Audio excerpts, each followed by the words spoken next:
Hey everyone. Welcome back to Anime Octopus, your go-to spot for anime fanfics and what-if adventures. Today, we're diving into part 2 of our story, What Would Happen If Naruko Had a Guardian? Get ready for twists, turns, and an emotional journey through an alternate Naruto universe where everything changes with just one new presence in Naruko's life. Disclaimer. This channel is purely for entertainment and discussion. I do not own any of the anime footage used. All rights belong to their respective creators and copyright holders. Alright, let's jump in. Tsunade-sama, I understand the desire to bring justice to Gato for everything he's done to the people of the Wave Country, but sending 3 top-ranked shinobi and a Genin to confront a stronghold that likely holds dozens of rogue individuals seems like a questionable use of our resources, Kurenai said thoughtfully. Kakashi is right. We need to focus on preparing for Zabuza's return, especially since it's highly likely she won't be alone. Zabuza won't be a problem, Tsunade said confidently. Why is that? Kakashi asked, intrigued. Because Gato intends to betray her if she manages to survive her encounter with us. Naruko and I have sent shadow clones to search the surrounding forest and find Zabuza first. If we can warn her about Gato's plan, she may choose to work with us. If that happens, what we face at the bridge might be more of a challenging exercise than a true confrontation. Also, as Naruko pointed out, our mission doesn't specify acting as personal guards. It only says we're to protect the bridge builder until the project is completed. Thanks to Naruko's extensive use of shadow clones, progress has been greatly accelerated.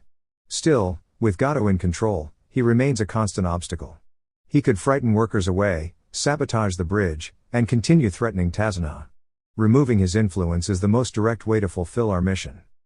All valid points, Kakashi said, but Gato's forces are large. Even if most of them are untrained, there will likely be a few skilled shinobi. Kakashi is right, Kurenai agreed. Even if we manage to change Zabuza's allegiance and avoid a full confrontation, we still won't know the exact makeup of Gato's reinforcements until they show up. It's impossible to plan around unknowns. That's where I come in, Naruko signed confidently. Tsunade translated, but both Jonin exchanged skeptical glances. With all due respect, Naruko-chan, you've exceeded many expectations, Kurenai said kindly, but what can you do that 2 elite shinobi and a Sannin can't? Tsunade smiled, gently ruffling Naruko's hair as she signed a quick reply. She says she doesn't know what you're referring to and that if I wanted to, I could handle Gato's whole group myself. I appreciate the confidence, Naru-chan, but we agreed, I only step in directly when facing truly high-level opponents. Even Kakashi's usually calm expression showed surprise. Is she serious? Kurenai thought in disbelief. In any case, Tsunade continued, Naruko may not yet be at your level, but she brings something important to the table. Naruko closed her eyes for a moment, and when she reopened them, Kurenai gasped softly. Her eyes, once sky blue, now shimmered with a mix of deep royal blue and glowing golden orange. The colors swirled in a mesmerizing pattern at her pupils. Naruko, Kurenai whispered, eyes wide. Your eyes. This isn't any dojutsu I've seen, Kakashi murmured. This is the Kunshugen, Tsunade explained. Naruko awakened it during a mission involving Ryosuke. In terms of tactical advantage, it has tremendous potential, especially with proper training. What does it do? Kurenai asked, unable to look away from Naruko's gaze. Her eyes still held warmth and determination, but now there was something more, an inner strength, quiet and resolute. We're still discovering its full abilities, Tsunade replied. For now, it allows Naruko to slow down time from her perspective, but only while remaining still. During Gato's betrayal, we'll use it. Her clones will surround the bridge and activate their Kunshugen to gather information instantly on any incoming threats. Naruko has memorized every known profile in the bingo book, so she'll be able to alert us to any skilled individuals in Gato's ranks. If this strategy succeeds, we'll apply it again when approaching Gato's compound. Naruko smiled as the others examined the plan. She then pulled out a handful of small, neatly sealed papers from her pocket. What are those, Naruko-chan? Kurenai asked curiously. We don't have radios, Tsunade explained, and with Naruko's condition, they wouldn't work well anyway. So, she asked for my help creating this seal. Naruko handed one to each of them and pointed to the back of her neck to demonstrate where to place it. Kurenai and Kakashi exchanged a glance, then applied the seals. Moments later, Naruko opened her mouth and spoke softly, but it was as if her voice whispered directly beside their ears. Suna-sensei helped with the biology, she explained. There's a seal on my throat that picks up vibrations when I speak, and it sends a signal to yours. That signal uses small pulses of your chakra to recreate the same sound near your ears. Naruko, this is incredible, Kakashi said, looking to Tsunade. Are you sure it's safe to let her work with such complex fuinjutsu? Tsunade shook her head. I only helped with understanding the ear structure. Naruko learned the sealing techniques entirely on her own. Naruko gave a modest shrug. People kept discarding books on the subject. I figured I might as well learn from them. Kurenai chuckled softly, admiring Naruko's curiosity and drive. The rest of the evening was spent reviewing strategies before turning in for the night. The next day passed uneventfully. Teams 7 and 8 trained diligently, pushing their limits. Naruko spent part of the afternoon teaching Kurenai more advanced sign language. It wasn't until dinner that things took an emotional turn. After the other Genin returned from training, tired but proud, Inari suddenly stood and shouted. Why are you even trying? Gato will win no matter what. You're all acting like this is a vacation. What do any of you know about real hardship? Tsunade frowned, feeling a pang of sorrow at the pain in the boy's voice, until a low, rumbling sound filled the room. Naruko had risen to her feet, her expression serious, eyes glowing faintly. The growl came from her, unintentionally channeled through the throat seal. It startled Kurenai and Kakashi, sounding like a powerful presence was speaking right next to them. Without a word, Naruko turned and left, gently closing the door behind her. Inari, now overwhelmed, ran to his room in tears. What's her problem? Kanagi asked, confused. Not willing to let misunderstanding linger, Tsunade followed Naruko. It didn't take long to find her. She was training, clashing with multiple shadow clones in coordinated patterns. Some sat in a circle nearby, focusing quietly with activated Kunshugen. Tsunade could sense her chakra, focused and steady. Naruko leapt back, her sword moving with grace and precision. She attempted a powerful maneuver she'd seen during their last battle, and while it didn't mimic the original effect exactly, the result was impressive. A burst of wind scattered several clones instantly. Naruko. Tsunade called, walking closer. What was that just now? Not sure, Naruko murmured as she slid her sword back through her belt and began dispersing her clones. Receiving the memories from each clone, she noted that some had managed to manipulate time slightly during their attacks. With a small exhale, she deactivated her Kunshugen and started forming hand signs again. From what I can tell, the moment I swung my sword, it released chakra and triggered a wind-style technique. What's strange is that the wind moved exactly the way I imagined it would. What do you mean by that? Tsunade asked curiously. It's like the technique already knew what I was going to do, and acted it out for me at once. So the sword uses your chakra to perform multiple actions simultaneously? Tsunade guessed, intrigued. Naruko shook her head. Not quite. My clones noticed it used some of my chakra, but then this strange chakra storage seal activated and released a different kind of energy. It mixed with mine. Also, there are no elemental seals on the blade, yet somehow my chakra naturally turned into wind chakra as it was drawn out. Tsunade tapped her chin and thought. Interesting. Your chakra changed by itself. Let's test something. She reached into her pouch, unsealed a special sheet of chakra paper, and handed it to Naruko. I hadn't planned on introducing this yet, but it's time to determine your chakra nature. This will help us decide which techniques suit you best, and which ones you might create yourself. Just channel a small amount of chakra into the paper. Naruko nodded and carefully did so. The paper reacted in a stunning way. One segment burst into ash, another crumpled tightly, the third began to crumble at the edge, and the final corner became slightly damp.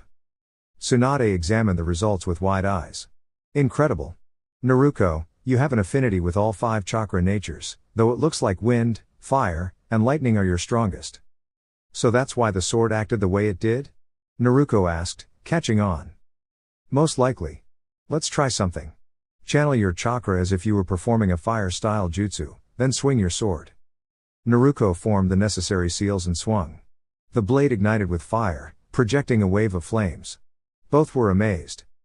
We'll need to intensify your training so you can transform chakra with fewer hand signs, Tsunade said firmly, but I think we've just found your special technique. Naruko smiled. Watch this. She closed her eyes and concentrated, her body tensing with effort. After a few minutes, a poof of smoke revealed a perfect shadow clone. The two gave each other a cheerful high five before the clone dispersed. Impressive, Naruko, Tsunade remarked, keeping her tone light. She had learned early on that Naruko had a natural ability to grasp difficult concepts quickly.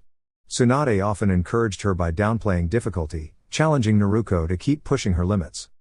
You've got talent, but you'll need to work on using that without taking too much time in a battle. Naruko nodded. I just don't want certain people copying my techniques without permission, so I practiced using chakra without visible signs. Tsunade smiled at the logic. The two sparred for several hours until the stars began to shine. When their clones scouting the area returned, they shared information. The next morning, the group regrouped and informed the others. While Tazuna continued working on the bridge, a clone of Naruko accompanied him for protection. The rest of the time was spent on training. Sasuke and Kiba finally completed the tree climbing exercise, which pleased their mentors. Teams 7 and 8 ventured into the woods where Tsunade and Naruko were still training. The other Genin watched in awe as Naruko and her clones launched rapid attacks at Tsunade. Though Naruko had yet to land a solid hit, her movement had improved dramatically. She used her clones to bounce around unpredictably, creating small openings. Occasionally, she even managed to make Tsunade strike a clone, gaining a slight advantage. Sasuke clenched his fists as Naruko executed hand seals and released powerful gusts of wind, intercepting a large tree trunk hurled by Tsunade. The wind tore the trunk apart, after which Naruko extracted moisture from the wood into a floating orb. She then ignited the debris, sending a huge fireball toward Tsunade and using water to form a smokescreen as it faded. Tsunade emerged, unharmed, and easily neutralized two charging clones. She landed softly just as Naruko dashed past her, striking the ground and leaving a small crater. Well done. That almost caught me, Tsunade said with a grin. Naruko knelt and gave a sheepish smile, but her expression shifted as Sasuke stepped forward. Spar with me, he demanded. Naruko closed her eyes in thought, then smiled and shook her head. She exchanged a few signs with Tsunade before walking off toward the forest. She greeted Kurenai and Hinata with a warm smile on the way and eventually settled beneath a large tree to quietly practice her Kunshugen. After successfully summoning several clones, she dove back into focus training. That evening, Naruko and Tsunade again camped under the stars while Kurenai and Kakashi updated their teams. Kurenai seemed to have the same idea as she played a strong support role, using her genjutsu to create openings for her students. Team 8 functioned as a seamless unit. They stayed close together, each member using their sensory skills to cover every angle. Though they were forced to confront the bandits, they did so with teamwork and composure, pushing forward despite the pressure of the situation. However, in moments of intense action, even a brief lapse can be risky. Hinata suddenly found herself cornered, eyes wide as she faced the glint of a dagger headed toward her. She braced herself, closing her eyes with dread, until a loud clang rang out. Opening her eyes, she saw Naruko standing protectively in front of her, the weapon now on the ground and the bandit disarmed. Naruko's eyes glowed intensely as she glared at the attacker. Don't even think about touching Aoheim, she said firmly. Tsunade immediately noticed the powerful energy Naruko was emitting and quickly held Kakashi back. Don't interfere. But Tsunade-sama, that chakra, Kakashi began. I'll step in if it gets out of hand. Let's see what she does. Naruko's eyes shimmered with the radiant energy of the Kunshugen. Power surged through her, a deep well of strength she now understood how to channel. I know what this is for, she thought. I'll protect everyone who matters to me. Drawing her sword, Naruko gathered all the energy into it. With a swing, a massive windstorm erupted, far stronger than anything she'd produced before. The bandits were swept off their feet, caught in streaks of dark energy.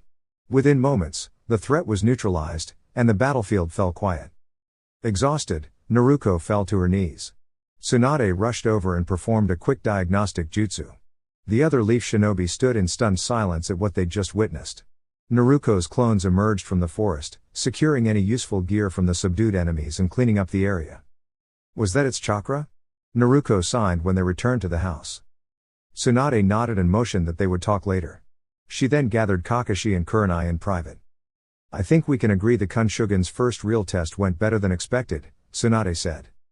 Naruko had offered real-time intel during the fight, analyzing enemy patterns and weaknesses in ways that saved her team valuable time and effort. But what about the Nine Tails? Kurenai asked. Aren't you concerned about it taking control? Not at all, Tsunade said. Naruko is stronger than she seems. If anyone can handle such power, it's her. Their conversation was cut short by a loud crash downstairs. They hurried down to find Kanagi and Sasuke against opposite walls, Kanagi clutching a hurt hand, while Sakura tended to Sasuke. In front of them stood Naruko, her gaze focused and unwavering. What's going on? Tsunade asked, her tone firm. Tsunade-san, your student attacked me and my teammate, Sasuke insisted. That's not true, Kiba said quickly. Kanagi was bothering Hinata again, and Naruko stepped in to stop it. I just wanted to talk to her. Kanagi replied. Then your friend broke my hand. She was clearly uncomfortable, Kiba snapped. She didn't want to talk to you, and you wouldn't leave her alone. Naruko growled quietly, eyes narrowed. Tsunade released a small amount of authoritative chakra, calming everyone down. Kazuna, Zabuza, what happened? She asked. Kazuna nodded toward Kiba. The boy's right. That one over there was making the young lady uncomfortable. Naruko stepped in when things started to escalate. And Sasuke? Tsunade asked. He tried to sneak up and grab Naruko's sword, Zabuza said, frowning. That blade didn't like it much. Tsunade looked at Naruko. Naruko, join me and Team 8 outside. Kakashi, please speak to your students about appropriate behavior. Outside, Tsunade faced her team. Alright, tell me what happened. As Tazuna-san stated, Kanagi repeatedly approached Hinata in private, Shino explained. She declined his advances. I wanted to stop him before Naruko got involved and things got worse, Kiba added. She's been protecting us this whole mission. It didn't feel right to let her do it alone. Tsunade turned to Naruko. And you? Naruko signed her reply, and Tsunade sighed. Alright. But please try to keep your temper in check. Hinata raised her hand shyly. Tsunade-sama, what did she say? She said Kiba is a precious person because he protected Aoheim, so she couldn't let Kanagi hurt him. Hinata's cheeks flushed red at the nickname. Kiba chuckled. We Inuzuka take care of our pack. They returned inside for dinner, ignoring the sour expressions from Team 7. Zabuza and Haku shared stories from their past, including the difficult times they faced in the land of water. Even Sasuke looked affected. Naruko grew thoughtful, then eagerly signed an idea to Tsunade. What's she saying? Haku asked, watching Naruko gesture animatedly. She's asking if Zabuza and Haku can come to Konoha and become Leaf Shinobi, Tsunade translated. Haku blushed slightly. Zabuza, after some consideration, nodded. On one condition. I help train Naruko in swordsmanship. Tsunade grinned. Deal. Hinata tilted her head. Tsunade-sama, when did Naruko get a dojutsu? I saw her channel chakra to her eyes. Good observation, Tsunade replied. Naruko possesses the Kunshugen. That's all I can say for now, it's classified. Humph, Sasuke scoffed. She complains about the Sharingan, but has her own dojutsu. Probably jealous it's not as powerful, Sakura added. Naruko said nothing, simply bowed to Tsunami and headed outside to prep for the next stage of their mission. When the team assembled, Naruko passed out communication seals and outlined her plan with surprising precision. As they made their way to Gato's hideout, everyone was impressed by her strategy and calm leadership. Once in position, Naruko triggered the seals. Controlled explosions shook the fort, drawing bandits out in confusion. Zabuza unleashed the hidden mist technique, moving swiftly through the fog. Those who escaped upward met Haku's icy precision. Others who ran for the exit encountered Kakashi and Kurenai. After neutralizing the outer threats, the team moved inside. The remaining enemies were more skilled, making progress slow and challenging. Eventually, they reached the final chamber. Kurenai was struggling with a nimble opponent, Mitsuhatsu, a former cloud ninja with a talent for fire-enhanced strikes. She was burning out quickly. Running out of tricks, Ice Queen? He taunted. Just as he rushed forward, a puff of smoke and the ring of metal sounded. In the next moment, Kurenai was standing beside Kakashi and Naruko. Kakashi smirked. That's one way to get help. If you can catch him in a genjutsu, I can take care of the rest. Realizing that Naruko must have used the substitution jutsu to switch places with her, Kurenai nodded and leapt out of the way of her new opponent's attack. The woman was much broader than the previous challenger, but the rest of her features were difficult to make out. She was fully encased in a smooth layer of animated stone that moved with surprising speed and launched small rock projectiles whenever someone got too close. Despite her strength, they quickly gained the upper hand when Kurenai cast the illusion she had originally prepared for Mitsu. The stone-covered woman froze in place, and the distinct sound of Kakashi's Chidori echoed through the hallway as he charged. With precision, he incapacitated their opponent using his lightning-infused technique, and she collapsed in defeat. Kurenai turned with relief, seeing that only Mitsu remained. She observed as Naruko moved gracefully in combat, her movement swift and deliberate as the sound of their clashing blades filled the air. How is she holding her own against Mitsu? Zabuza asked as she slowly approached, slightly winded. Tsunade followed, carrying an unconscious Haku gently on her back. Is she all right? Kurenai asked. Just tired, Zabuza replied. Shouldn't you be helping your student? Mitsu is quite the challenge. Naruko and I have an understanding. She knows help is ready if she needs it. Do you really think she'd ask for help, though? Kakashi asked curiously. Maybe not from Kurenai, she wouldn't want her Tenchi-chan to get hurt, Tsunade teased, causing Kurenai's face to flush with embarrassment. But I think this is her first time facing someone who's faster and stronger than her. She wants to show she's capable on her own. They all watched as Mitsu pushed Naruko back. You're impressive, but this ends now, Mitsu declared. The flames around Mitsu's claws concentrated into a bright blue heat that shimmered as she spun forward, forming a wheel of flame that sizzled the floor with every contact. Naruko dodged and deflected the heated fragments flung toward her. She glanced at her teammates and quietly sighed. It was clear she needed to do something unexpected. With calm determination, she switched her sword to her left hand in a reverse grip. As Mitsu lunged, aiming high and low, Kurenai gasped. Naruko deflected the lower strike and, to everyone's amazement, caught the upper claw with her gloved hand. Despite the intense heat, she didn't even flinch. Mitsu's eyes widened, completely thrown off by Naruko's composure. She didn't notice as Naruko released her remaining chakra limiters. In a flash, Naruko disarmed her opponent, securing victory without further harm. Tsunade smiled and shook her head at Naruko's boldness. Your arm's still warm, Naru-chan. Reacting quickly, Naruko pulled off the remains of her sleeve. What was left of her glove looked like a thin band, and her mesh shirt beneath had a few singes. Kakashi, Kurenai, and Zabuza caught a glimpse of her shimmering black, metal-like arm. Tsunade, choosing to delay any questions, gave them all a look and walked calmly to the large reinforced door. She knocked gently, and the door flew open from the force. She turned and followed Naruko back down the corridor, leaving the rest to handle the aftermath. After all, they were just backup. Ooh. There was great joy in the land of waves before their departure. Naruko's shadow clones had freed all of Gato's captives and gathered his hidden resources, redistributing them to those in need. Tsunami was especially grateful. Naruko had entrusted her with important documents granting her control over many of Gato's former holdings, turning his legacy into something positive. Thanks to self-repairing seals stitched into her clothing, Naruko managed to conceal her unique arm before more questions arose. 2 weeks later, the bridge was finally completed. Locals came from all around to see the team off. Inari gave Naruko a heartfelt hug, thanking her for restoring hope. Naruko smiled gently, ruffling his hair before rejoining the others. Their return journey was quick, with the Genin now skilled enough to travel swiftly through the trees. They set up camp for the night, expecting to reach Konoha by midday tomorrow. After a quick meal, Naruko resumed teaching sign language to Kurenai, Hinata, and Haku. The group blushed at some of Naruko's affectionate nicknames. Hinata even fainted, needing a few minutes before she came to. But the peace didn't last. Sasuke approached Naruko with a scowl. Give me the sword, she said firmly. Shinanu Uchiha, Kurenai snapped, that sword belongs to Naruko. It's not a prize for you to claim. She didn't earn it, Sasuke argued. Tsunade won it and let her keep it. I'm giving her one chance to hand it over, or I'll take it myself. Just give it to her, Kanagi added irritably. Think of the village. Yeah, Naruko Baka, Sasuke-chan deserves it more, another muttered. Naruko quietly signed an apology to the girls and began walking toward her sleeping spot.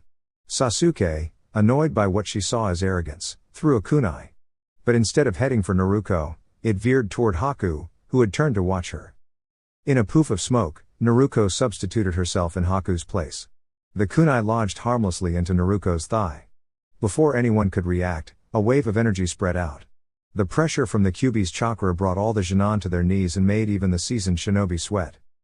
Big mistake, Naruko said quietly, her eyes glowing with her unique ability, the Kunshugen. Her energy flared, cloaking her with shimmering red chakra.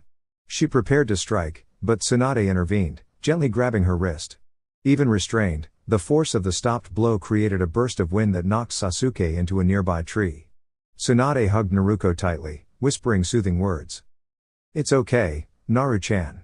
You're safe. Everyone's okay. Tears welled in Naruko's eyes as her voice cracked. She was going to get hurt. I have to protect them all.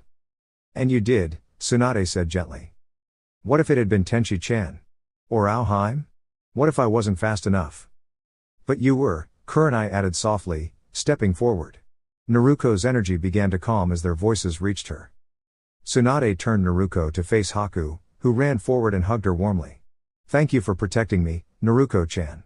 I'm all right. You don't have to worry. As Haku held her close, Naruko's chakra aura finally faded and her unique eyes returned to normal. She smiled softly, then peacefully lost consciousness in her friend's embrace. Splash! Splash! Splash! Naruko ran as fast as she could, her sandals slapping against the damp stone beneath her feet. She wasn't sure how she had ended up in this strange underground tunnel, or why the mysterious crowd had appeared just as she found her balance. But she didn't have time to think about it. Fear pushed her forward, heart pounding as she darted around a corner.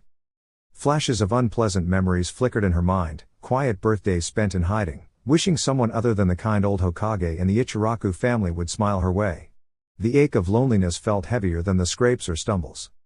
Tears filled her eyes as she tripped and tumbled into a large chamber. She scrambled back to her feet and sprinted forward, passing between two enormous golden bars. She didn't stop until she collided, softly, with something unexpectedly furry. Wait. Furry? She looked up, wide-eyed, as the slow rhythm of steady breathing filled the space. Looming above her were glowing red eyes with narrow pupils watching her calmly. So, my guest finally visits, a deep voice echoed. Naruko froze in place as the giant fox-like creature observed her. Its teeth looked like smooth white towers, not threatening but certainly impressive. You must be very brave, or very curious, to come here, little one. Probably more nervous with a sprinkle of clumsy, Naruko admitted, turning briefly to see that the figures chasing her had stopped at a distance. They now lingered quietly, unwilling to move closer. The great fox chuckled, a warm, rumbling sound that made the whole chamber seem to breathe. You're quite a character, the fox said, narrowing its eyes affectionately. With a low growl, it released a pulse of energy. The shadows near the bars vanished like mist in the morning sun. Then it looked back at Naruko with a thoughtful expression. You don't seem very frightened, even though I'm the one they blamed for your struggles. I could easily overwhelm you, yet here you stand. Naruko shrugged gently. If you really wanted to hurt me, you would have done it already. And I don't think you're the reason people treat me the way they do. But they react that way because they don't understand, the fox replied quietly. Well, that's not your fault or mine, she said, folding her arms. People shouldn't judge someone for something they don't even understand. The fox let out another amused laugh, making the water ripple gently. You've got a strong spirit, little one. I like that. Naruko grinned and rubbed the back of her head, slightly embarrassed. Thanks, Pops. The fox tilted its head, surprised. Pops? Naruko's smile faded just a little as she looked away. Yeah. You keep calling me Kit, that means a baby fox, right? And you're nice, and you helped me just now, and it kind of feels like you care. The fox blinked slowly. Something in its gaze softened. Without a word, it gently lowered one of its enormous tails and curled it around Naruko like a protective blanket. She let out a soft breath and nestled in comfortably. All right then, the fox said, its voice quieter this time. Naruko blinked in surprise, then beamed with joy. A few quiet tears rolled down her cheeks, not of sadness, but of warmth. She sat there for a long moment, letting herself feel safe. Eventually, her gaze returned to the bars. Hey, Pops? She asked. The fox grunted softly, one eye cracking open in a lazy but attentive way. If you're here, and I'm talking to you like this, does that mean we're inside my mind? Yes, the Kyuubi replied, opening one eye to observe what its young companion was attempting.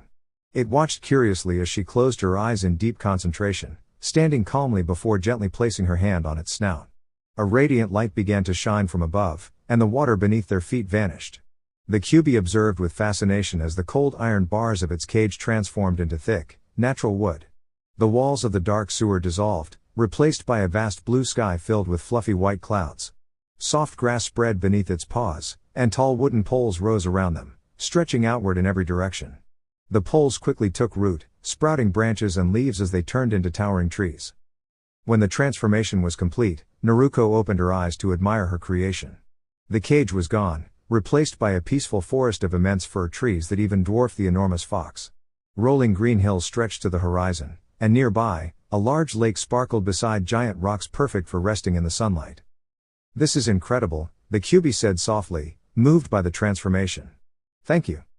Naruko smiled warmly at the mixture of awe and joy in its eyes. "Consider it a thank you for always helping me heal. But if I may ask, why did you appear in Konoha on my birthday?" The Kyuubi's gaze shifted from the beautiful scenery to the girl sitting cross-legged on its snout. "There are things I cannot explain just yet, but know this, I didn't act of my own will." Naruko nodded with gentle understanding. "That's okay. I'm glad it wasn't truly your choice, and I can wait until you're ready to tell me more. For now, I should get going. I don't want to worry Tsuna-sensei." The Kyuubi watched her with a tender smile as she waved and faded from its mindscape. It hadn't expected to become a mentor figure to this determined young girl, but it now embraced the role wholeheartedly. It vowed to support Naruko in every way it could. With a quiet groan, Naruko awoke in the cozy living room of the apartment Tsunade and Shizune shared. Tsunade had chosen the space for its privacy and proximity to Naruko, should she ever need help. As Naruko stirred, she noticed Tsunade entering the room from the kitchen, carrying a steaming bowl of ramen. "Looks like someone's finally up," she said with a smile. Naruko gratefully accepted the bowl and began eating more slowly than usual as she recounted what had happened in her mindscape. She even set the bowl aside to sign more passionately about how the Kyuubi had accepted her as a kind of daughter. Tsunade chuckled softly, shaking her head. "Only you could find a sense of family in a giant fox spirit," she said warmly. "I'm happy for you, Naru-chan. Now hurry up, we've been invited to a joint training session with Team 8. Naruko nodded, finished her meal quickly, and grabbed her gear. As they walked, Tsunade explained that during Naruko's rest, Zabuza and Haku had arrived at the village and were being helped to transition into life as shinobi of the leaf. When they arrived at the training grounds, Naruko spotted an unfamiliar figure alongside Kurenai and her students. The woman wore a tan trench coat over a mesh top and short orange skirt. Her long purple hair was tied into a loose ponytail, and though she smiled, her expressive brown eyes revealed a familiar loneliness. Kurenai turned as Tsunade and Naruko approached, her relief evident when she saw Naruko looking healthy. Her students stopped sparring and hurried over with concerned questions. Tsunade reassured them, then led Naruko to meet the new arrival. "Naruko-chan, this is my friend Anko Mitarashi," Kurenai introduced. "Anko, meet Tsunade-sama and her apprentice, Naruko Uzumaki." "So this is the girl Kura-chan's been talking about lately," Anko said with an amused grin, giving Naruko a playful once-over. Kurenai flushed and tapped her friend's shoulder. "Anko. That's not true." Unbothered by their exchange, Naruko smiled and signed a message, which Tsunade interpreted. She said, "Nice to meet you, Hebihana. I know we'll get along well." Anko blinked in surprise at the affectionate nickname while Kurenai giggled at her reaction. Anko saw no fear in Naruko's eyes, only empathy and warmth. She realized Naruko, more than most, understood the sting of isolation and prejudice. With a soft smile, Anko nodded, a silent message of gratitude and camaraderie. "Now that introductions are done," Tsunade said, gathering everyone's attention, "Naruko has gifts for Team 8. Naruko smiled and pulled 4 scrolls from her pockets, handing one to each team member. Shino unsealed his scroll first, revealing several jutsu scrolls and papers with complex sealing designs. "For you, Shino," Tsunade explained, "these jutsu are focused on earth and wind styles, ideal for battlefield control and guiding your opponents into position for your insects. The seals are Naruko's own creations, designed to enhance your abilities without risk to your bugs." Shino nodded appreciatively and began reading the first scroll. Hinata opened hers next. Naruko included information on crane-style taijutsu and tai chi. She noticed your movements seemed a bit rigid, and these should help with fluidity. She also found a beautiful bow and enhanced it with seals. With your Byakugan, long-range precision could become one of your strengths. Thank you, Tsunade-sama, Naruko-chan. But if my clan found out? Then maybe they just shouldn't find out, Tsunade said with a teasing smile. And technically, your team leader's training instructions override clan expectations. Exactly, Kurenai added, beaming. If I tell you to train with a bow, the clan has to accept it. Naruko handed Hinata a small seal and signed again. What is this? She asked. A substitution seal, Tsunade explained. Naruko didn't reveal all the details, but when triggered, it will switch you with a hidden object she placed elsewhere. She was quite secretive about the conditions, which usually spells a big surprise for poor Sarutobi-sensei. Trusting her friend, Hinata affixed the seal to her ankle. It shimmered briefly before disappearing into her skin. She then began examining the bow's craftsmanship as Kiba opened a scroll. Kurenai gasped at the sight of chakra channeling gloves. With these gloves, Kiba, your techniques will become much more precise, Tsunade said. Are you sure about this? Kurenai asked, concerned. Naruko recovered these from a hideout during her last mission. By right, they belonged to her. She wanted to gift them to those she trusts. The team was surprised to learn that Naruko had bested not one, but at least two skilled opponents during the mission. If that's the case, Kiba said, why give them to us? To help you stay safe, Naruko answered with a smile. So you can protect yourselves better. She's got a point, Anko chimed in. Now come on, Kure-chan, open yours. With a sigh, Kurenai opened her scroll and found a sleek senbone launcher and a small ninjato blade. The senbone launcher will help you practice engaging targets at a distance during illusion techniques, Tsunade explained calmly. And the blade is for improving your close-range combat. I also recommend you continue to build up your strength, agility, endurance, and taijutsu skills. You're a jonin now, but to grow beyond your current level, you'll need to broaden your training outside of your specialty. Kurenai nodded respectfully, feeling a little embarrassed to receive advice in front of her students. Her spirits lifted, however, when Naruko caught her eye and began signing slowly. Don't be discouraged, Tenchi-chan. It just means you'll grow stronger with more practice. Kurenai smiled and nodded in return. The group resumed training, and by midday, Team 8 was exhausted from Tsunade's intense drills and from working with the thoughtful tools Naruko had provided. During lunch, Naruko gave Kurenai and Hinata another lesson in sign language. Even Kiba, Shino, and Anko joined in, and by the end of the break, everyone had asked Naruko if she could continue teaching them. Naruko lit up with joy, more than happy to help her friends communicate better with her. However, the moment was interrupted when an Anbu appeared in a flurry of leaves. Shinon Uzumaki, you are requested to appear before the council. Naruko gave a small nod. Tsunade stepped forward and, placing a hand on Naruko's shoulder, used a transportation technique to bring them both to the Hokage Tower. They climbed the steps and walked several halls until they arrived at the council chamber doors. Remember, stay calm, Tsunade said gently. You know your rights. Don't let them shake your confidence. Naruko nodded, took a deep breath, and created a shadow clone to deliver a message to the Hokage's office. She pushed open the doors and entered the dimly lit council room beside Tsunade. Inside sat only the civilian council members, along with advisors Koharu, Homura, and Danzo. Tsunade immediately frowned. Tsunade-sama, why are you here? One of the councilors questioned. We summoned only her. Naruko began signing, and Tsunade smiled as she translated. As you know, Naruko is nonverbal. I am her chosen interpreter and have the proper clearance to accompany her. We don't care why she's here. She has no business in this meeting, another member protested. Naruko calmly signed again. As my interpreter, Tsunade-sensei has clearance to be present in any official setting where I am summoned. Homura frowned. And how do we know she's translating your signs correctly? Because she is officially registered as my translator with the Hokage's office, Naruko replied. That doesn't make those gestures a real language, Koharu scoffed. Only foreign diplomats get translator access. Naruko gave a confident expression.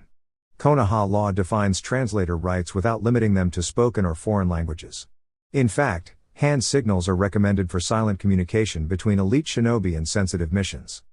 Several counselors looked unsettled by Naruko's thorough knowledge of the law. Danzo, however, simply studied her silently. Even if that's accurate, these concerns only highlight other complaints filed against you, Danzo said coldly. I'll be glad to address those once the Hokage arrives, Naruko responded through Tsunade. The Hokage doesn't have time to entertain your excuses, Koharu said. Just then, the doors opened, and the Hokage entered with a calm, commanding presence. The room immediately fell silent. What is the meaning of this? His voice echoed. Hokage-sama, I was just explaining that any formal complaints against a shinobi must be brought before you, Naruko said politely. Hiruzen nodded, taking his seat. You are absolutely right, Naruko-kun. Matters involving shinobi fall under my jurisdiction. As clan heads from the shinobi council arrived and took their seats, Hyashi Hyuga asked, What's this about, Hokage-sama? We're addressing some concerns brought up regarding Jinan Naruko Uzumaki, the Hokage answered. Since she was called here, it's best we resolve everything now. I want to bring attention to a report stating that Naruko has awakened a new dojutsu, Danzo interjected. Naruko's eyes briefly glimmered with golden light as she activated her Kunshugen, the powerful ocular technique. Sume Inuzuka looked away from the glow, feeling its quiet strength. It's true, she murmured. There's something unique about that gaze. I'd like to know what this dojutsu can do, Hyashi asked calmly. Tsunade replied, we're still studying its full capabilities, but so far we've confirmed it improves perception, analysis, and situational awareness. I trust you'll report any further discoveries, Hyashi nodded. Then another civilian counselor stood. Naruko injured my son Kanagi and Sasuke Uchiha during a mission. I demand accountability. Hiruzen turned to Naruko. Is there truth to this, Naruko-kun? In general terms, yes. I did take part in an altercation. But Sasuke's injuries were caused by his own actions, Naruko signed. How do you mean? Naruko unsheathed her blade. Sasuke attempted to take this sword from me during a confrontation. The sword repelled him instinctively. That sounds far-fetched, someone said. It's not without precedent, Shibuya Barame replied calmly. Certain ninja tools do bond with their users. Where did you even get that sword? Another asked. From Ryosuke, Naruko said. Tsunade-sensei defeated her and let me keep it. What happened with Kanagi? The counselor demanded. Kanagi made unwanted advances toward another teammate. I moved to intervene, but Kiba stepped in first. When it escalated, I caught Kanagi's punch to de-escalate it. And yet his fingers were fractured? The father asked, agitated. I acted as I would during training, my hand absorbed the force of the punch. I did not strike him, Naruko explained. Enough, Hiruzen said firmly. All charges against Jinan Uzumaki are dismissed. This meeting was not scheduled, and I have work to do. Dismissed. As the counselors left, Naruko noted Danzo's lingering gaze. She turned and followed Tsunade and Hiruzen to the Hokage's office. Tsunade gave her full report, including the theory about Naruko's sword. That's quite remarkable, Hiruzen said, reaching into his drawer. Here, Naruko-kun. This scroll was left for you by Lady Amaterasu the night she protected you. It may help explain your abilities. Naruko opened the scroll and activated her Kunshugen to read. The Kunshugen. Bestowed only upon those chosen by the gods, the Kunshugen is a sacred dojutsu that cannot be inherited. It marks the bearer as a true leader. It enhances awareness and strategic thinking to levels unmatched by any known technique. The Kunshugen reveals truth, makes deception impossible, and refines instinct to perfection. Its abilities include 1. Still time, when the wielder remains motionless, time halts, allowing observation and planning. 2. Divine sight, the user can see chakra and its complex forms, evolving over time into instinctive mastery. 3.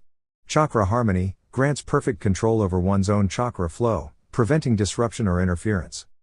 This power is sacred and must be wielded responsibly. Other divine gifts lie hidden. Seek them. Help free those who have been bound by unworthy hands. A great change is coming.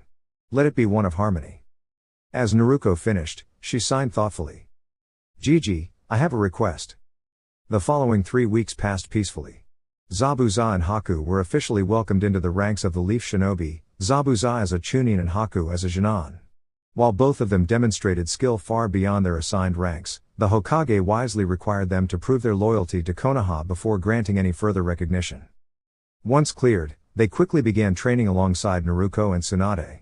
Zabuza took it upon herself to introduce Naruko to the art of swordsmanship, only to be surprised when Naruko expressed a desire to develop her own unique style rather than adopt a traditional kenjutsu form. When Tsunade asked why, Naruko simply stated that she felt a strong inner pull to create something original, blending both kenjutsu and taijutsu in her own way. They agreed to support her goal, though Tsunade still insisted she study scrolls detailing various combat styles as part of her foundational training. Anko would join in whenever she had the opportunity, contributing where she could, though she mainly enjoyed the camaraderie Naruko offered so freely and sincerely. In addition, Tsunade began guiding Naruko through chakra nature training. Each day, shadow clones worked to hone control over one of the 5 elemental chakra types. Haku often lent support during wind and water exercises and helped with speed training. She was particularly impressed that Naruko could nearly match her pace, even while wearing resistance seals. On days when Naruko and Tsunade trained more intensely in private, Haku could only imagine the speed she truly possessed. On this particular day, Naruko was sparring with Team 10. With Team 8 away on a C-rank mission, and Tsunade firmly deciding that Team 7 wasn't quite ready to train with Naruko, Team 10 became the focus. Kakashi, however, had begun showing more warmth toward Naruko and occasionally stopped by their sessions to offer advice on jutsu techniques. Tsunade observed as Naruko deftly avoided Shikamaru's shadow possession technique, countered Kuji's enlarged hand with a wind-style defense, but paused momentarily when Ino's mind transfer technique took hold. Shikamaru sighed in relief as he captured Naruko in place, only for her form to vanish in a puff of smoke, revealing it had been a shadow clone. The real Naruko emerged from the ground behind Ino and skillfully disarmed her in one fluid motion, gently holding her in place with her blade drawn. Ino yelped in surprise, and Asuma looked startled, nearly dropping the snack he was holding. The Ino Shikacho trio was known for their strategy and teamwork, yet Naruko had tactfully dismantled their formation. It was evident she had held back, which only made her skills more intriguing. After a short break for lunch, Team 10 departed to prepare for an upcoming mission. As Naruko and Tsunade walked toward the ramen stand, Tsunade asked, "So, how did your new style hold up against a team that relies more on strategy than strength?" "Still needs polishing," Naruko signed. "Balancing chakra control while shaping it is tricky. But training with Zabuza-sensei and Haku-chan has been a big help." "Think you're ready to face someone with the Sharingan yet?" "Maybe not Kakashi-sensei, but I wouldn't mind a friendly match with Sasuke." After lunch, they headed to the Hokage Tower to see if any C-rank missions were available. Fortunately, a Jinan team had requested assistance with a mission to protect a group of business leaders discussing a company merger. They accepted and returned home to prepare, then met up with Zabuza, Haku, and Shizune, who had the day off, at Training Ground 43 for an afternoon of group training. Following a productive day, they all gathered for dinner at Tsunade and Shizune's apartment. Later that night, under the quiet of the stars, Tsunade and Naruko left the village discreetly. They traveled for hours before resting, during which Naruko, as she often did, entered a deep inner dialogue with the Kyuubi. They spoke of training progress, daily events, and various ideas. The majestic fox listened attentively and occasionally offered valuable insights. The next day, they arrived at their destination by late morning, a grand mansion with an elaborate garden, enclosed by a tall iron fence. A servant escorted them through quiet grounds to the main entrance, leading them through a labyrinth of hallways until they stopped at a plain oak door. "Your companions are inside. You'll be staying with them while overseeing the business negotiations," the servant said curtly before turning on her heel and leaving. Inside, several beds indicated these were likely the servants' quarters. Teams from the Land of Fire and the Land of Earth stood in opposite corners of the room. Team 9 occupied the right side. The Hyuga girl looked displeased to share space, while her teammates, one with twin buns and the other doing handstands, displayed varying degrees of indifference or mild irritation. Behind them stood Mito Gai and her student, radiating energy. On the left stood the team from the Land of Earth. A petite girl with straight black hair regarded the newcomers cautiously. Her two teammates, one compact and muscular and the other tall and lanky with rust-colored hair and oversized glasses, appeared far more aloof. The taller girl had a pair of striking scimitars strapped across her back. Their sensei drew particular attention.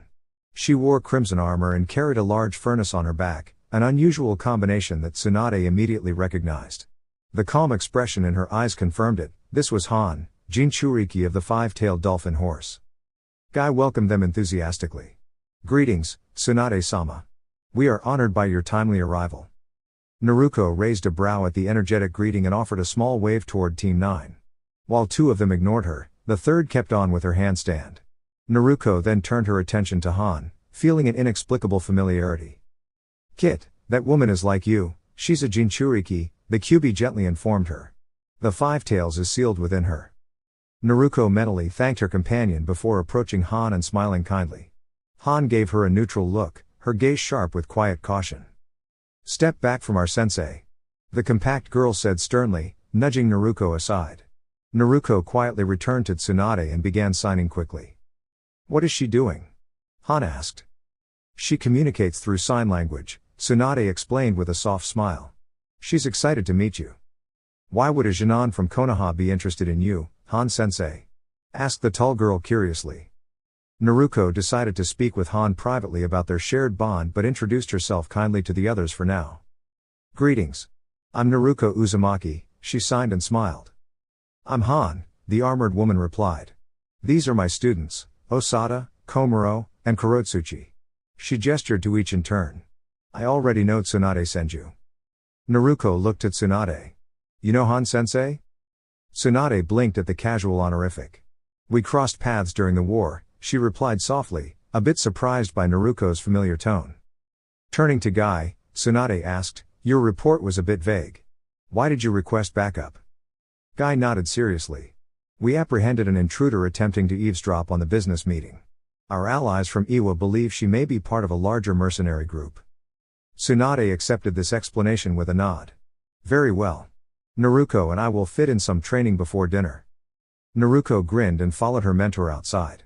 Once in the garden, Naruko launched into a practice match with Tsunade, clones forming around them to observe and analyze using the Kunshugen technique. Team 9 soon joined to watch, though Han's team opted to stay behind.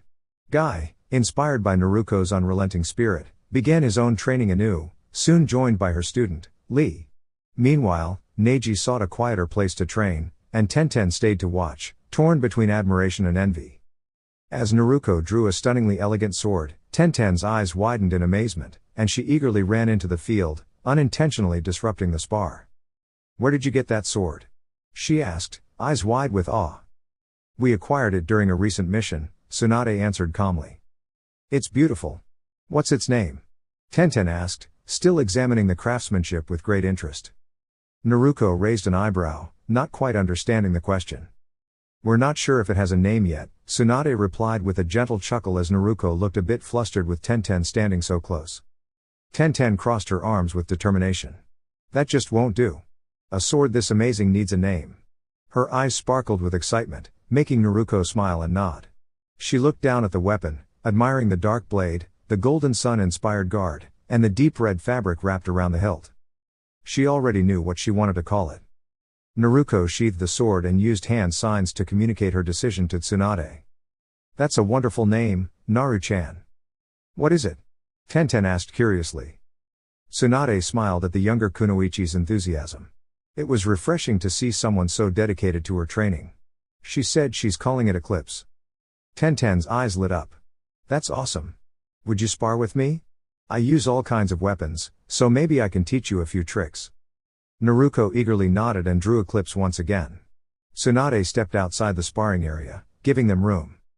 Tenten began strong, unsealing a massive scroll and releasing a flurry of kunai and shuriken. Naruko dodged fluidly, twisting, ducking, and leaping with graceful agility. Tenten quickly moved on to her Fuma shuriken, using ninja wire to guide them through the air like oversized spinning fans. Naruko continued evading, her movements unpredictable but smooth, making Tenten try harder with each throw. When she finally sent two Fuma shuriken simultaneously, expecting Naruko to block, she was stunned when Naruko flipped precisely between them. A swift motion of Eclipse cut through the wires, sending the weapon spinning harmlessly away. Tenten unsealed a bow staff, hoping to gain the upper hand in close combat. But Naruko was just as nimble up close, each of Tenten's strikes missed by a hair as Naruko weaved around with seemingly effortless spins and quick taps with her blade. Eventually, Tenten sank to one knee, breathing heavily. Tsunade stepped in, gently placing her hand on Tenten's shoulder to begin healing her. Tenten noticed that Naruko barely looked winded. Just then, a calm voice joined them. So the rumors about Konoha gaining a new dojutsu were true. They turned to see Han approaching under the dimming sky. Naruko beamed and ran over to greet the fellow Jinchuriki. Yes, Tsunade confirmed. Naruko is the sole wielder of the Kunshugen. Interesting, Han said thoughtfully. That aside, I came to inform you, the interrogator your village sent has finished and would like to share her findings. Naruko and Tsunade nodded. Tenten dashed off to rejoin her team, while Han led them back to the quarters. Inside, they found Anko lounging on a bed, casually nibbling on a stick of dengo while the Iwa Jinan eyed her warily. Naruko jumped onto the bed next to her, startling Anko. Naru-chan. What are you doing here? Suna-sensei and I came to support Team 9. What about you? I was tracking a target nearby when one of them tried to sneak into this summit. I offered to help gather intel. Let's just say, she told me everything I needed to know. Naruko giggled quietly at the familiar mischief in Anko's smirk. Moments later, Team 9 arrived, and the atmosphere grew more focused. I've confirmed your suspicions, Anko began. That woman wasn't working alone, she belongs to a wandering clan. They plan to create chaos and place blame on Han. I don't know the full reason yet, she wasn't a leader, but I did find out there's a camp not far from here. We can't let them frame Han-sensei like that, Kurotsuchi said, alarmed. I agree, Tsunade added. There are important negotiations happening between the Land of Fire and the Land of Earth. If those are disrupted, the consequences could harm both sides. How unyouthful, Guy exclaimed. Guy-sensei, I promise to protect our clients with all my strength, Lee declared proudly. And if I fail, I'll train even harder until I succeed. As we're still within the Land of Fire, I defer command to Tsunade Senju, Han said calmly, though his students didn't seem as accepting. You can't be serious, Han-sensei, Osada said. Yeah, why should we follow the leaf? Komuro muttered. Can we even trust them? Kurotsuchi added cautiously. You don't really have a choice, Anko said, reclining a little. This mission now requires cooperation between both villages, and since we're on Fire Country soil, Tsunade-sama is the ranking officer. She's right, Han agreed. Come, the meeting is resuming. Tsunade, your team handles the investigation. Tsunade sighed as the Iwa team left. The situation was delicate. With the summit underway and trust still shaky, she needed to prevent any further conflict, and that included keeping the Jinan from arguing. Luckily, Naruko was her shining light in all this. Ever kind and friendly, she had already made several attempts to get along with the Iwa shinobi. Tsunade was only slightly concerned by her growing curiosity about Han, who was known for keeping to herself and mistrusting others. But if anyone could reach her, it was Naruko. If a connection between two Jinchuriki from different villages could be formed, it might open the door to something greater, perhaps even long-term peace. Naruko tugged on her sleeve, signing a question. Tsunade smiled and turned to Guy. Guy, Naruko has a request. How can I help, Naruko-chan? Guy said, flashing his usual enthusiastic grin. She's working on a new taijutsu style and was hoping to get your opinion. Guy's grin widened even more. He moved so quickly toward Naruko that she instinctively tensed, unsure if she should move. He landed in front of her, giving a dramatic thumbs up. I would be honored to support your youthful journey in taijutsu, Naruko-chan. Lee, let's help her train. With a cry of excitement, Guy and Lee leapt out the window. Naruko followed, along with Tsunade and Anko, who smiled at their enthusiasm. So, Naruko-chan, Guy said, once they landed in a training field, how shall we begin? Maybe Naruko and Lee could spar a little while you observe? Tsunade suggested. Naruko and Lee nodded. Naruko and Lee nodded and began exchanging blows within seconds. Lee was amazed by Naruko's speed and agility, while Naruko was astonished to find a Jinan who was faster and stronger than her. She could tell that Lee had training weights on his legs, so she wasn't certain who would come out on top if they both removed their handicaps. However, in a match focused solely on taijutsu, it was clear that she was being outclassed. I'm surprised, Guy said seriously, standing with Tsunade and Anko, watching as Lee's powerful strikes missed Naruko repeatedly. The way she moves, what style is it? It's one of Naruko's own invention, Tsunade replied. Are you serious, Tsunade-sama? Guy asked, shocked that a Jinan could develop their own taijutsu style, as it typically took masters decades to perfect their own techniques. She is, Anko responded. Naruko's been working on it for a while now. But why? There are hundreds of taijutsu forms in Konoha alone, why create her own? In a word, Tsunade said, her voice tinged with bitterness, the Sharingan. I don't quite understand, Tsunade-sama. As you know, Naruko hasn't had the easiest childhood, Tsunade explained. She had to teach herself most things, as nearly everyone refused to help her. She's worked harder than most, perhaps even more than your own student, to get where she is now. The manifestation of her dojutsu has only pushed her to work even harder. I'm glad to see she doesn't let the arrogance of a bloodline get in the way of her hard work, Guy said. But what does this have to do with the Sharingan? Is she trying to prove her eyes are superior to the Uchihas? Tsunade shook her head. While the Uchiha clan did treat her terribly before the massacre, and the last surviving heir hasn't done much to make amends, that's not the reason she wants to surpass the Sharingan. Then why? Because to her, it's unfair, Anko said solemnly. She can't stand that no matter what jutsu she learns or what style she masters, all the Uchiha needs to do is watch her with their Sharingan, and they'll learn it instantly, bypassing all the hard work the rest of us put into mastering our techniques. Guy nodded, observing as Naruko spun around Lee's next kick, only to land a swift strike to his ribs. He watched his student struggle to predict Lee's unpredictable movements before it suddenly clicked for him. She wants to create a style that can't be replicated. Exactly, Tsunade replied. In fact, she plans to create 5 distinct styles and combine them into one that will be unique to her. Tsunade-sama, such an endeavor would take decades. Tsunade smirked. Considering Naruko's use of shadow clones to maximize her training, it won't take as long as you think. But she's determined to do it, no matter how difficult it is. For the second time that day, Guy was inspired by Naruko's determination. Her will to succeed might even surpass Lee's, proving her to be a true genius of hard work. Explain to me these styles, and I will do my best to help in any way I can, he said seriously. Tsunade smiled, seeing how Naruko inspired others without even trying, and paused to fondly gaze at the young girl she saw as a daughter before diving into her explanation. I'll explain, but you must keep it a secret, just as I'll keep the fact that you've taught your student to open the 8 gates. Guy and Anko exchanged looks of shock. How did you know? Guy asked. I'm the best medic on the planet, Tsunade boasted, as if it were obvious. I'm also aware that Lee can't mold chakra properly, which is the only reason I'm not reporting you to Sarutobi-sensei for teaching a Jinan to open the gates. Thank you for your understanding, Tsunade-sama, Guy said, bowing respectfully. If you're willing to keep Lee's abilities to yourself, then I too will take any details concerning your student to the grave. Tsunade nodded, satisfied with his response. What only a select few know about the Kunshugen is that it grants Naruko the ability to master all 5 forms of nature manipulation. Since learning this, she's become fascinated by the nature of chakra and how it interacts with the world around us. As such, she's using the elements as the foundation for the style she's creating. As you can see, the one she's using right now is based on wind, Anko added.